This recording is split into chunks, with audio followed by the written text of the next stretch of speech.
Hey guys, welcome back to my YouTube channel. I'm actually gonna be doing a postpartum Q&A, pretty much answering questions that you guys have asked me in the past about postpartum, pregnancy, anything like that that has to do with being a mom. So I was supposed to do this video like a month after my baby was born, but being a new mom is just hard, and my baby's gonna be a year, and let me tell you that I've learned so much in that year. And I am not a professional or anything, I'm not a pro whatsoever, but I want to share some experience with you guys just in case it might help. And I had asked you guys on Instagram to ask me questions, and you guys actually asked me pretty interesting questions, so I wrote them on a paper because I do record with my phone. So I'm gonna be answering those questions. So just letting you guys know, there is one super like TMI question here that talks about sex. So if you guys are comfortable with it, then okay, cool. If you're not, then don't watch. I'm probably gonna say that question towards the end just in case, just letting you guys know. Okay guys, so the first question is, did you experience postpartum depression? If so, how did you deal with it? To be honest, you guys, I think that every girl that has a baby experiences postpartum depression at some point. I know I did. I went through super bad postpartum depression. I don't even know how to explain it. I mean, if you're a mom, you already know what I'm talking about. Postpartum depression is such an ugly feeling that you definitely never want to feel ever again, but unfortunately it happens even after a few years of having your baby. My baby's about to turn a year in August 1st, and let me tell you, sometimes I still get postpartum depression, and it feels horrible. Like, postpartum depression hit me as soon as I got home. Like, I came to my house and everything seemed so different. There was a new person in the house that I wasn't used to whatsoever, because even though you carried your baby 9 months in your belly, like, there's still little strange people that you had never met, so it's kind of hard to connect with them at first. And I think that the best ways to deal with postpartum depression is definitely talk to people that you love and that you are close to. Talk to your parents, talk to your partner, friends, anybody like that, especially like friends that are already moms, so they could tell you like their experience. Me, thankfully, I had a lot of my friends hit me up and give me advice and stuff like that, and that helped me out so much. Also, talking to Gio was like the person that was there for me at all times, since like he was at the hospital with me, and I'm so glad that he was able to go with me, because of COVID. I know a lot of friends weren't able to have their husbands there, and it was such an amazing experience, you guys, and he was there for me at all times, so that helped me so much. Even after like he took like a week or two off from work, and he was there for me, helping me with everything. He saw that I would wake up to breastfeed my baby, so the next day he would like help me clean or cook or whatever. That helped me a lot. Okay, so the second question is how to connect with your baby. So how to connect with your baby, because girl, trust me, I didn't think it was gonna happen to me, but it happened. And the first few, maybe like the first week after we got home from the hospital, I felt so disconnected from my baby. Like, I'm not even lying, guys. Like, I would just look at him and I'll be like, who are you? No, I'm just kidding. But yeah, like, you feel disconnected from your baby the first few days or weeks, and it's totally normal. That's gonna pass eventually. There's gonna be the day where you feel 100% connected to your baby. I felt disconnected from him, and honestly what helped me was just bond with them. I'm glad that the first few days I was able to breastfeed my baby, and that helped me bond with him. It felt like breastfeeding honestly made me feel super connected to him. Just cuddling with him, talk to him, even though he can't talk back to you, talk to him, look at them while they're sleeping, think of all the reasons of why that baby makes you happy, and just try to enjoy your time as much as you can with your baby, because trust me, time flies. So like I said, my baby's about to turn 1 year old, and now more than ever I feel super connected with him. I love him. He's the love of my life. I don't know, he's just my little tiny best friend. I love that baby so much.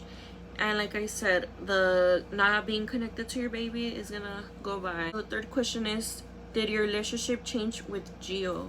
So my relationship with Gio did change a lot, and in a very, very good way. Honestly, you guys, before I got pregnant, I would always tell Gio as a joke, I have baby fever, give me a baby, let's have a baby, and he'll look at me like dead in the eye, and he'll be like, no, we are not having babies anytime soon. I don't want a baby, no. And And he would always be like, I'm not ready to be a dad. I feel like if I have a baby, I don't know what the hell I'm gonna do, you know, I'm not gonna know how to react. And it's funny, let me tell you guys a little tea in my story, but I always thought that I couldn't get pregnant, and I got pregnant like when I least expected it. Like, me and Gio never like took care of ourselves. For 4 years I never got pregnant until like last year barely, and I thought it was a miracle because I got pregnant when I least expected it. And so when I got pregnant, I was like, OMG, like Gio is gonna be upset, he's not gonna want the baby. I don't know how I even thought that he was gonna leave me. And I remember the day I took the pregnancy test, I was feeling so sick because I had gotten drunk.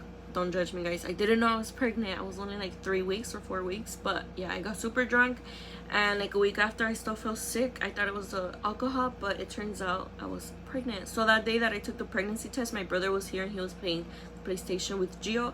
I went to the restroom and I took the pregnancy test. When I saw the 2 lines, guys, my emotions were all over the freaking place. I was like, oh my gosh, should I tell him or should I not tell him? Because like, what if he leaves me after, you know? I came out of the restroom and I was like, I'm pregnant, you guys. So Gio and my brother were like, you know, they ignored me and they kept playing their game. And until the next day, like, it was when it hit them. Like, my brother called me, he's like, wait, you're actually pregnant, dude? Like, I thought you were joking or something. I was like, dude, I'm pregnant. And then Gio too, he's like, this can't happen, you know, like, you can't be pregnant. Like, I thought you couldn't get pregnant. I was like, well, I thought the same thing too, but I'm pregnant.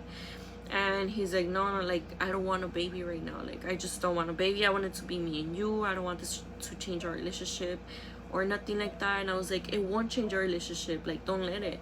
And honestly, the first month when I was pregnant, we kept arguing back and forth, and I was so scared and so sad because I was like, I don't want our relationship to change. I don't want Gio to leave me.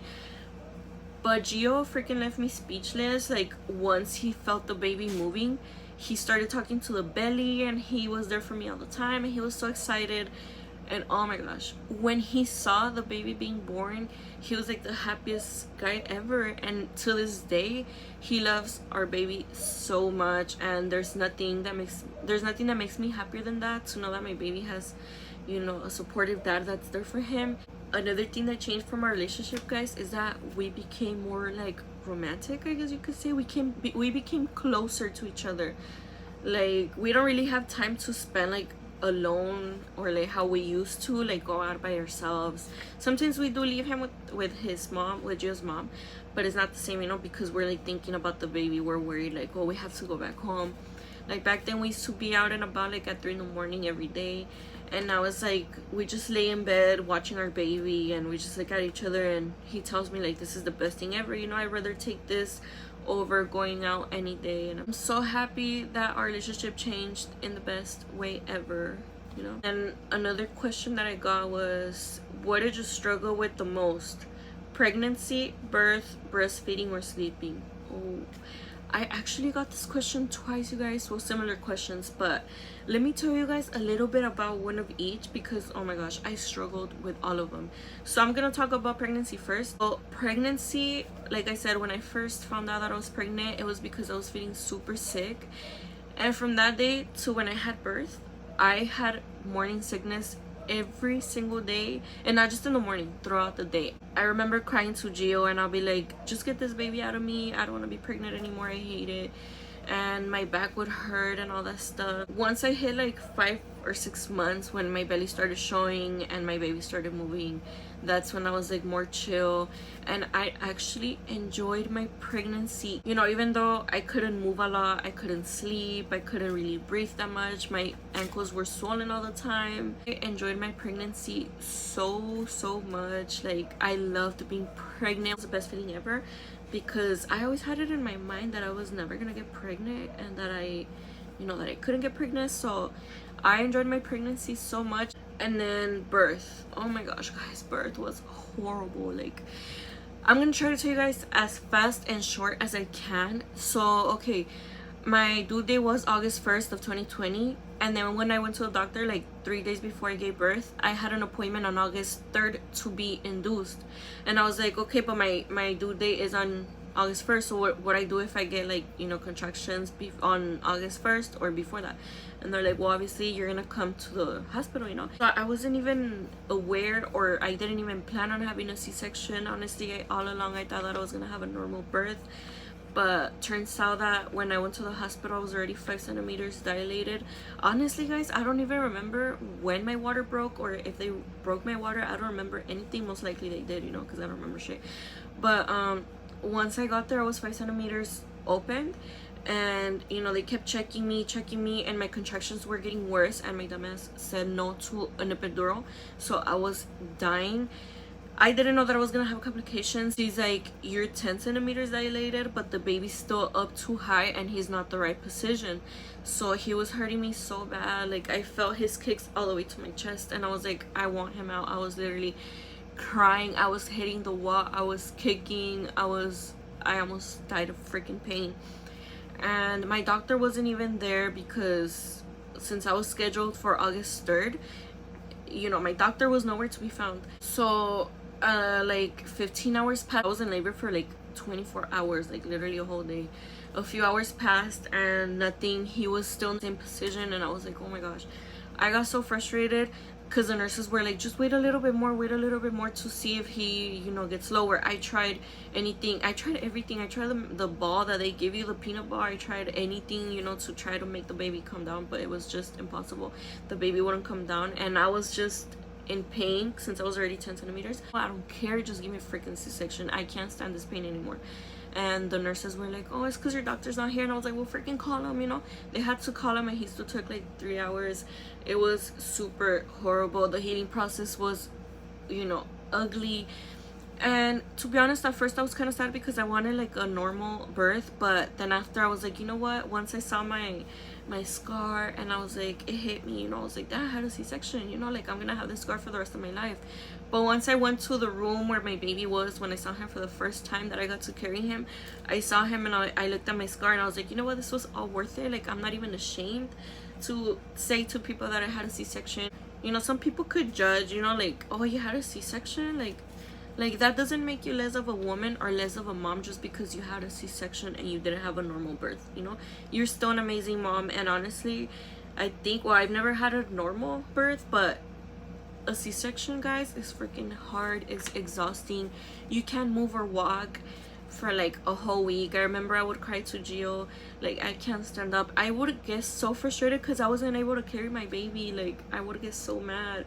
So my birth went horrible, but you know, the best thing was when I saw my little baby come out. My birth experience was bad. Okay, so now about breastfeeding. I struggled so much with breastfeeding. Breastfeeding is harder than I thought, because when I was pregnant, I would tell everybody, I'm gonna breastfeed my baby. Oh yeah, I'm gonna breastfeed. And you know, it would sound so easy. But since I had a C-section, I didn't have my baby for like the first 5 hours, which, you know, they gave him formula.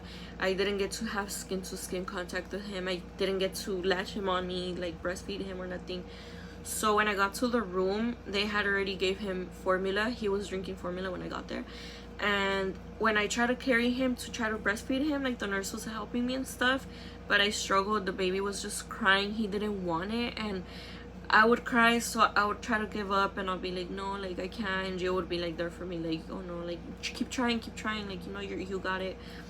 And I just gave up, to be honest. Like, I didn't want to, but my baby just didn't want to. Even after, like, when I got home, like even after a month, I would try every single day for like a few minutes, and nothing. I just didn't have good luck, or I guess I wasn't doing it right. I don't know what was wrong, but I just, you know, I didn't succeed in breastfeeding, but that's fine, you know. But I was pumping. I was giving him my milk still, because, you know, they say that you're supposed to give your baby your milk for at least the first 6 months of their life. And I'm glad that I was able to pump and give him my milk. I think I gave him breast milk until like he was 8 months, so I'm super proud of that. Pumping is freaking hard also, you guys. Like, not just breastfeeding, pumping is also freaking difficult. So I did that, you know, like, I pumped and he liked my milk, you know. I didn't have any trouble with that. Maybe after like a month of me stop pumping, I feel so much better because I was like, you know what, I have more freedom. Like, I don't have to have the baby like with me the whole time, or like pumping or nothing. I could just prepare his bottles. Joe could help me feed him. I was just able to clean, I was able to cook, I was able to get some time for myself to relax. And you know, like, let's say I wanted to go somewhere, to the store or something, I didn't have to be worried that I had to pump. I would just leave a formula with Jill's mom and she'll feed him, you know. So it was so much better after a while. And by the way, girls, there's nothing wrong with formula feeding your baby. You know, sometimes other people could judge you because you're like, oh, you're not breastfeeding, like, why not? Like, your milk is the best, blah blah blah blah blah, formula's bad. Like, never let anybody tell you what's right and what's wrong for you and your baby, you know. Like, I remember one person, like, I'm not gonna say who it was, but they were like, oh my god, you stopped breastfeeding, you should have kept breastfeeding. And I'm just like, are you the mom? Like, no, bitch, you're not the mom. You know, there's nothing wrong with that. As long as your baby is well fed and not hungry, you're all good, girl. Like, don't listen to people. Okay, and then last but not least, about sleep. So before I had my baby, I would go to sleep so late, sleep probably like at 3 in the morning and wake up super late, like at 1 in the afternoon. I was such a lazy ass. And I just used to love sleeping, you know. And even when I got pregnant, you know, pregnancy makes you get tired. I was tired all the time, so I would sleep so much. And then I went from sleeping so much, because I love sleeping, to not sleeping almost nothing. You know, when my baby was a newborn, he would wake me up at least 4 to 6 times in the night to feed. And now he only wakes me up like twice, but he does wake up pretty early. He, like, around 7 or 7:30, he's already awake. I had to get used to that schedule, you know, going to sleep like at 11 and waking up like at 7 or 8. And now it's not that bad. I guess I'm getting used to it, but at first I struggled with it. I would cry so much because when he would wake up crying, I would want to cry, because I'll be like, just, you know, stop crying, like, I want to go to sleep. But you know, he's a little baby. I had to deal with it, and now it's getting better. But yeah, guys, if you guys love your sleep, don't have babies, because your sleep is never gonna be the same. No ma'am. No ma'am. Okay, another question was, do you want any more babies? And my answer is probably not. Like, before I had my baby, I wanted to have 2 kids, but now I don't think I want any. After being a mom for a whole year, I've learned that, you know, it's not an easy job. It's not as easy as it seems. It's not just carrying the baby and feeding him and that's it. Like, no, it's more than that. Like, you're worried for the rest of your life now. The baby gets sick, they don't let you sleep, all this stuff. You have to change diapers every single day for like the next 3 years maybe. And so I was like, I'm barely like getting the hang of being a mom. You know, I've been learning new things, and for me to do it all over again, it's like, I don't want to deal with it, you know. Being a mom is like super beautiful. It's the best feeling in the world, but it's also stressing. And honestly, I don't think I would want to go through it. Maybe, just maybe, when Julian is like 5 or 6, I'll have another one, and that's it. No more after that. Then if I have my second baby, I know for sure I don't want any more. Another question was, what has pregnancy taught you? And honestly, pregnancy has taught me to be super patient. Like, super patient. I was never patient back then. I was like the most impatient person ever. I used to get frustrated, I used to get mad, I don't know, I was just like crazy. And now I'm super patient. I've learned to, you know, be super relaxed with my baby, because you just can't get mad at a baby, you know. Like, he could drop the same thing 100 times, and as much as you tell him no, he's still gonna do it, because he might not understand yet. So you have to be extremely patient when it comes to the baby, and I feel like that's what my baby has taught me, and I'm grateful for that, because I needed it, you know. Like my mom says, like, that baby was sent to you so you could see life in different ways. Now, I'm not just patient at being a mom, I'm patient in everything, in life in general, and it feels really good that he taught me that. Alright guys, so last but not least, the last question, the one that's like super TMI, how was sex after pregnancy? Okay guys, so it was so much better, let me tell you, because it feels like you're a virgin all over again. I'm just gonna say it straight up. It feels like that. It feels amazing, and even to this day, it's amazing. It changed, not just our relationship changed positive, but our, you know, sex life too. So yeah, that's all I'm gonna say. It was so much better. And those are all the questions I had, guys. I'm so sorry. I wish I could answer more, but I'll probably do a part 2. And yeah guys, so those were all the questions. I hope you guys liked it, and see you guys in my next video.